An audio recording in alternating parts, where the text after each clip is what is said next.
Welcome to the Garden Report Live. I am Jared Weiss. I'm joined by Brian Robb of 98.5 The Sports Hub.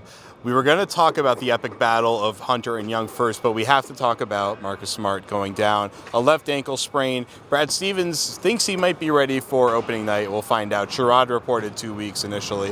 What did you see happening after the game? It's not what you want to see in the last preseason game, a stinker at that for the Celtics. But yeah, the fact that Brad Stevens was not too panicked about the injury, I think is a positive sign. And if you're the Celtics, the one good thing there is that guards is the area you actually have a lot of depth in, so you can afford to not have a Smart for a week or two and get away with it. Obviously, if it was something more long-term, that would be an issue, but this seems like a minor thing that they'll be able to get by with a week or two. Well, hopefully Demetrius Jackson isn't starting soon for the Celtics' sake. But you want to give him a little more time for that, I'd say. Probably a little bit more. He won't be going against the fourth unit, but Smart rolls his ankle, and this is in a game where Stevens held out his starters because they shouldn't get hurt in the last game. It's meaningless, yet the sixth starter gets hurt. I mean, were you surprised to see Smart playing that deep into the second quarter?